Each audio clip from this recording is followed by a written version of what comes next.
Brand new C-Class Mercedes-Benz. This is a replacement for the 190. It's bigger and of course it's better.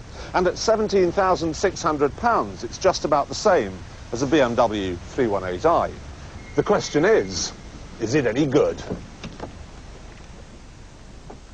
The only way you can work that out is to do what 50% of BMW buyers don't do and go for a test drive.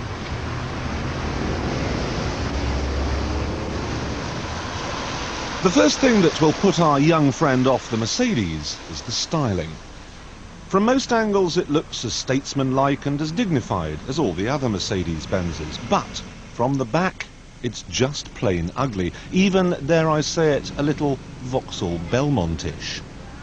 He also won't care very much for the interior. He won't like this huge plastic steering wheel, and he won't like the ridiculously hard and unsupportive seats that he falls out of every time he goes around the corner.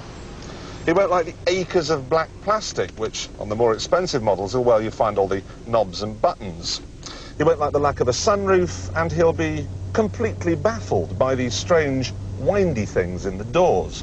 Apparently you turn them and the windows go up and down. Might catch on, that. This must be the most expensive car you can buy that does not have electric windows as standard. But most of all, our young friend won't like the performance. Under that huge bonnet there's a 1.8-litre four-cylinder engine, which develops exactly the same amount of power as an egg whisk. Top speed is 120 miles an hour. With an automatic gearbox, 0 to 60 takes 14 seconds. Oak trees grow faster than that.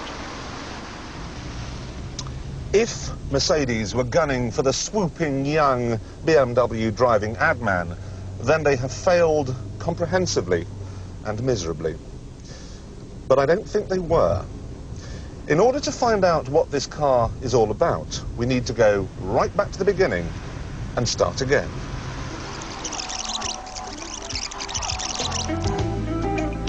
This is the old Mercedes 190. It was the car that brought Mercedes ownership within the reach of millions, and millions of people responded by buying one. The 190 is a tough act to follow, and to make sure they got its replacement right, Mercedes have been working on it for 10 years. This is the result, the C-Class, one of the most thoroughly designed cars that you can buy.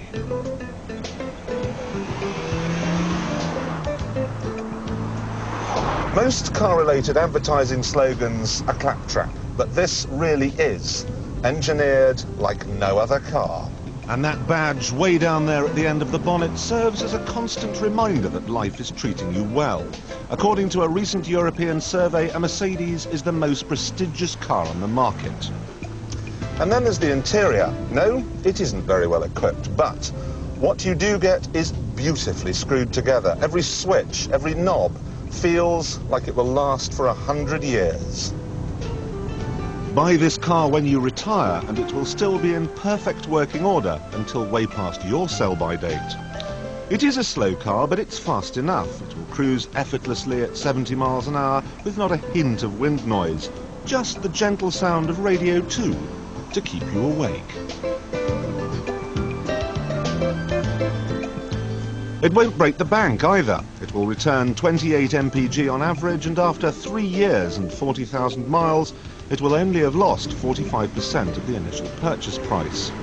A C-Class may be expensive to buy, but in the long term, it could actually work out cheaper to run than a Ford. Handling tends not to be of great importance to the older buyer, which is a good thing because the C-Class isn't very good at it. It rides beautifully though. It's as comfortable as having a bath. And then there's the immense feeling of solidity. I know this is a real Clarksonism, but if I had to have an accident in a car costing less than £20,000, I'd choose this one. Sure, you don't get a sunshine roof or electric windows, but you do get an airbag and anti-lock brakes. And these are sensible features, because this is a sensible car for sensible, practical, proper people. So, to sum up, what we have here is a car that's too slow, too staid and too boring for younger motorists. And the faster, better equipped versions are too expensive. However, what we have here is a car that's just about perfect for people with greying temples, for people who are old enough to remember Janis Joplin and that immortal line, "Oh Lord, won't you buy me a Mercedes?"